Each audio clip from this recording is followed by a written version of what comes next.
Hi, my name's Donald Boyd. I'm head of growth here at Azets, and today we've got an expert panel to talk about some of the inheritance tax changes that have happened recently following on from the budget in the autumn. The budget in the autumn was probably one of the most earth-shattering budgets since probably those budgets of the 80s, around about the Lamont era, and even Nigel Lawson. I'm old enough to remember him. But anyway, without further ado, just to introduce you to our panel today. So we've got Kim Major, who's one of our private client tax partners. We've got Andy Kilby on the wealth management side of things, and I'm joined also by Lee Humble, who's our head of corporate finance for the whole of the UK. Start with you, Kim. Maybe just roll us back to that day in autumn and those fundamental changes to inheritance tax. Just remind me again, what exactly was announced by Rachel? Yeah, so there were some really significant inheritance tax changes announced in the budget back in October. I think there's probably 4 key announcements to focus on. So there were major changes to inheritance tax reliefs available to business owners and those farming families holding agricultural land and property. So at the moment, most of those assets qualify for inheritance tax relief at a 100% rate. From April 2026, that relief is changing, and there will be a cap on the level of wealth that qualifies for the 100% relief rate. So you've got a £1 million cap.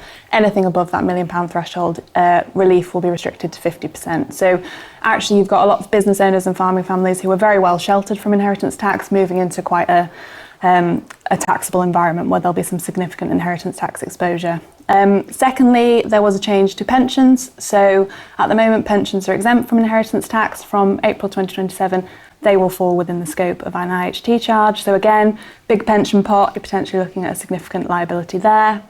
Another point was the freezing of the nil rate band threshold. So at the moment, it's frozen until April 2028.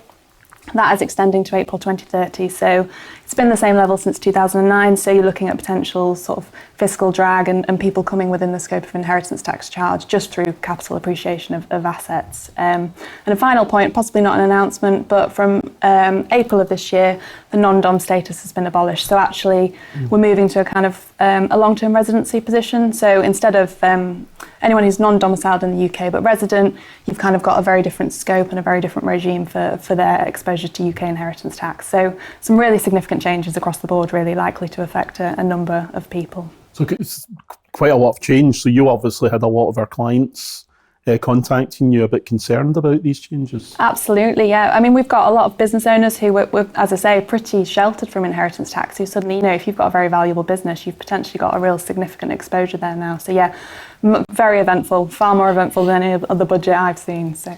Yeah, so turning to Andy on the wealth management side of things, obviously inheritance tax plays a big part of what you do and the advice you give. Your phone been ringing off the hook just like Kim's? Yeah, there's certainly been lots of interesting conversations. I think, as Kim has mentioned, pensions coming into the inheritance tax regime in 2027 is really very significant.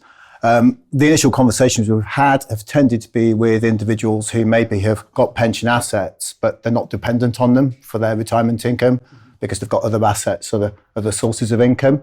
And probably for that type of individual in recent years, our advice has often been, well, maybe sort of leave that pension undrawn because it's been outside of the inheritance tax regime. So it's almost a tax-free wrapper. Yeah, absolutely, in most cases. So sort of utilise other assets first that would be subject to inheritance tax. As we approach 2027, we need to sort of revisit those considerations, revisit those conversations. And I think it's really a case of sitting down, looking at the nature of assets a client has, looking at their objectives and what they want to achieve for themselves and their family, and actually sort of rethinking what the best approach is. So pensions have certainly been very topical.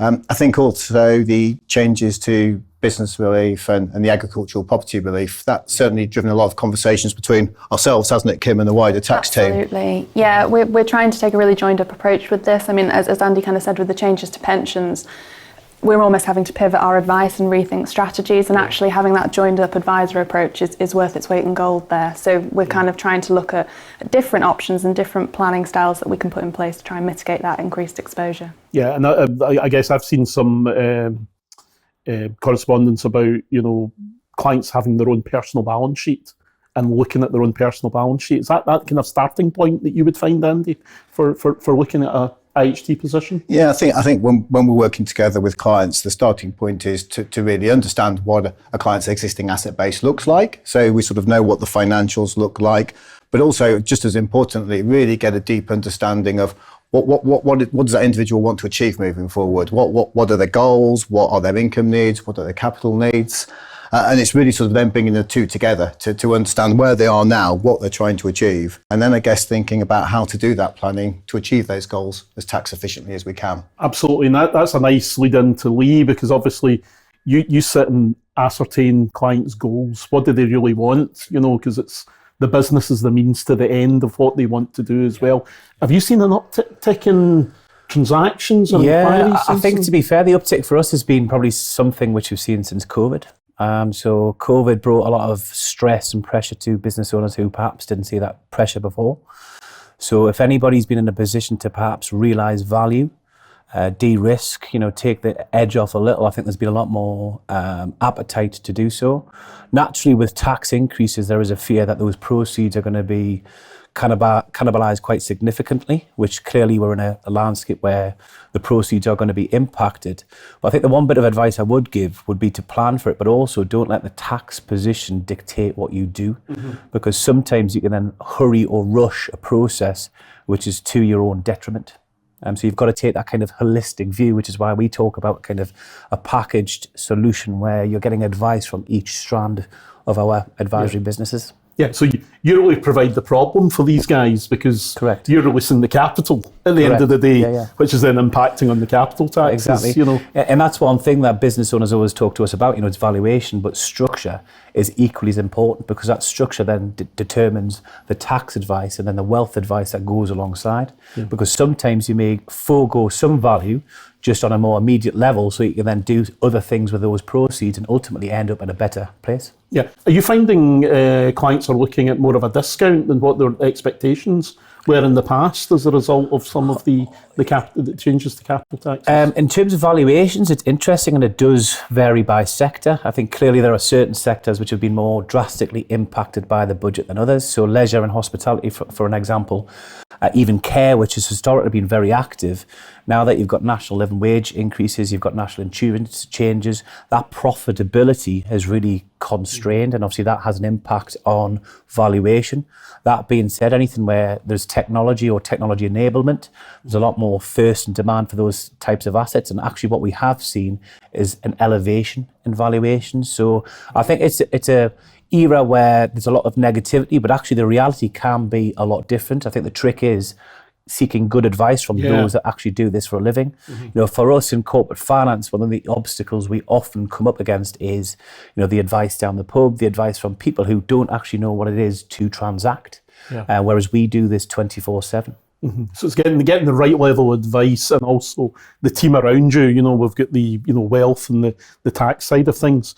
If I just turn to the agricultural side of things, Kim, you were telling me earlier about the impact on a lot of our farming clients who have been quite a traditional, stable part of the business world. At the end of the day, farmers are still business people themselves as well. And whilst their P&L might not look phenomenal, the wealth is there in the assets. So there's been a few worrying conversations from the farmers that you've had. Absolutely, yeah. We've seen just a breadth of different types of businesses affected in the agricultural sector. I think what we've tried to encourage people is not to panic, not to make that knee-jerk reaction, and try and just take a kind of methodical approach to things. So as you say, with the personal balance sheet, let's assess your assets, let's look at market values. Ownership's a very key point with agricultural families, because often it's quite spread amongst different family members.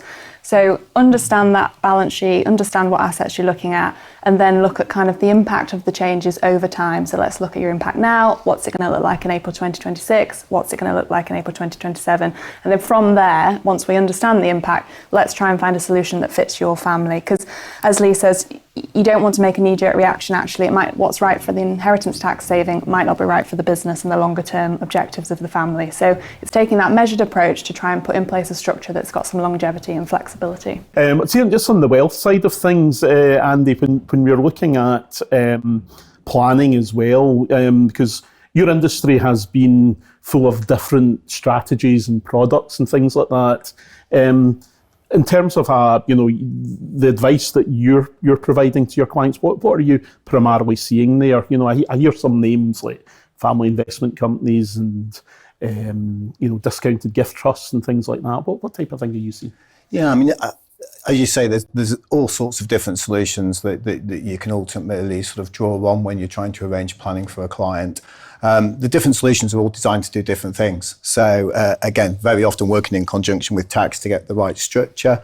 But it can be everything from thinking about, is there the scope to do gifting through lifetime? Kim might touch on that a little bit more, but is there scope to do gifting through lifetime? Is there a need to sort of retain capital, a certain amount of capital? We often find when it comes to the planning that, particularly when you go beyond the business assets, the challenge for individuals is often thinking, well, how much of my wealth do I need to keep to look after me? How much can I actually afford to think about giving away, whether that's sort of through lifetime gifting and things like that. So our starting point is very much on the planning side, and often what we use is something called cash flow modelling. And that's where we can sort of sit down with an individual, we can talk around their financial situation, their goals and objectives, but start to put some numbers on that. So what kind of capital amount does somebody need to provide that protection for them during their lifetime? And really what we try and get to is we almost try and segment the asset base into 3 boxes. So how much of my capital and assets will I definitely need? How much might I need? And how much will I never need? Yeah. Now, when you get to the how much would you definitely need, you obviously need to retain that and have that available in the right structure for you personally. But when you get into that how much I might need box, there are various solutions there where potentially there can be some inheritance tax efficiency brought in while still having potential access if you need it. And some of the solutions, whether through tax planning or that we can access, can deliver that. Once you get into that sort of segment of how much will I definitely not need, it's surplus, no matter what happens, I'm not going to need that money. That gives a lot more scope then to think things, for example, the lifetime gifting and other strategies. So yeah, there's a whole array of solutions, but it has to start with ultimately what does the client need for their own security, balanced, as you said then, Lee, against tax efficiency. I'm having a wry smile there when you're talking about gifting, because Lee was actually telling me earlier, that's really ski planning at the end of the day, spending your kids' inheritance ultimately.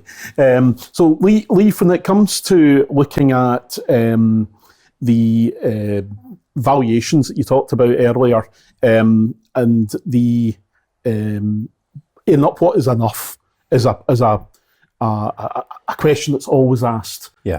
Both in the wealth management and that side of things. You'll see that yourself because the business owner has that decision to make. Yes. Whether they go now, whether they wait, or whether they'll leave it to the kids ultimately as well. So it's a very holistic approach, isn't it, you adopt? It is, and I think that's why quite often with my clients I ask what their aspirational value is. What is it that will take for you to sell this business asset, and where does that number come from? Because quite often what we see is a misalignment between their expectation in terms of value and actually what the business is worth.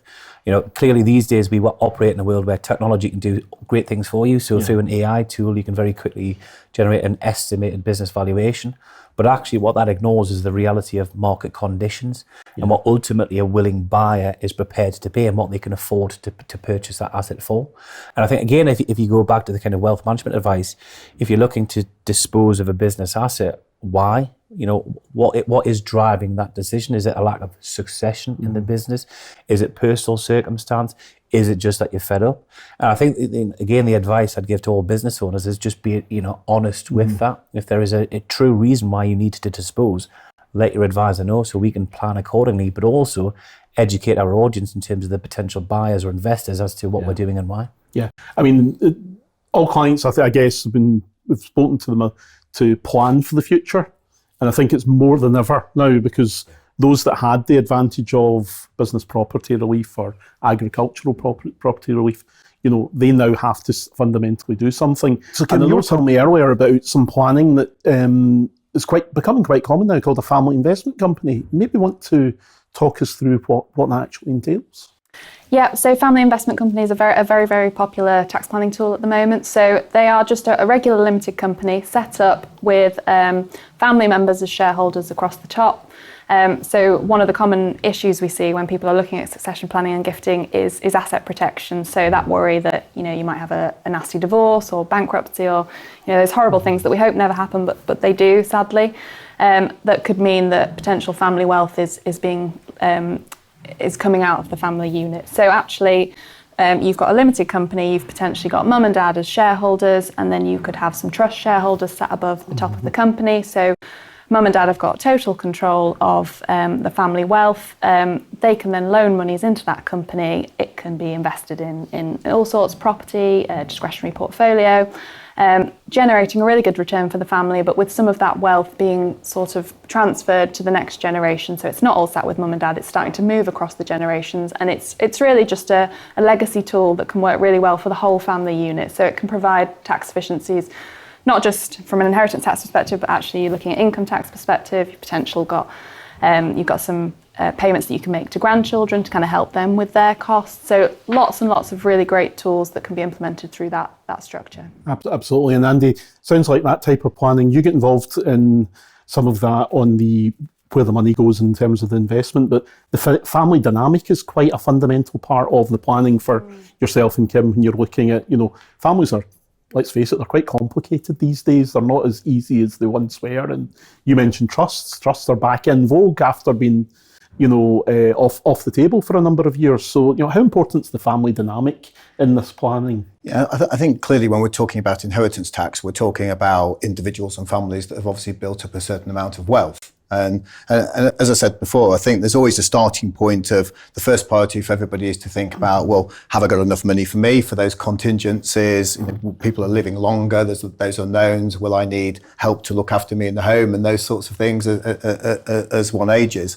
But I think once we've sort of gone past that kind of that sort of immediate needs for oneself, then yeah, I think we generally find with most clients we talk to, the objectives go into the generations of the family. That could be the next generation down to grandchildren. And I think a lot of the planning we do is very much potentially working across the client, children and the grandchildren. So that kind of multi-generational planning. I think you're right, Donald, though, that family dynamic, understanding that and then putting the right structure in place is absolutely fundamental. It's because, you know, it's no one size fits all, and actually you might have someone in the business who is potentially putting a bit more effort into kind of growing that, so you might need to incentivize them. You might have, you know, not everyone likes their daughter-in-law, son-in-law, so there's lots of different things you really need to understand. It's such a complicated area as well, and Lee, you'll see that as well when you're dealing with significant family businesses that have maybe gone first generation into second generation, and you're having to advise them on the next steps, you know, and is it a professional management team that comes in and the family move aside, or is it the next generation? Exactly, and there's just so many dynamics in play. And I think quite often what people forget is, you know, what happens in that kind of doomsday scenario where there's a fallout. Quite often we'll even see in shareholders' agreements, even amongst family members, you enter deadlock. And deadlock is a position where nobody wins. And ultimately the business can go backwards and you're going to forego value and ultimately end up with a tricky position where nobody wins. So for me, it's always a case of having the honest conversation from the outset as to, you know, this is what we're doing, this is how it works, and then document in a legally framed way so everybody knows that in a certain scenario, this is what then follows. Yep. Okay. Well, listen, guys, thanks very much today. That's been a wealth of knowledge here in this panel, and I think it sums up really what Azets are all about when it comes to succession planning, also looking at the inheritance type side of things, the provider of the capital and the sheltering of the capital and the growing of that future generations capital as well. So thanks very much for joining us today. That's been great.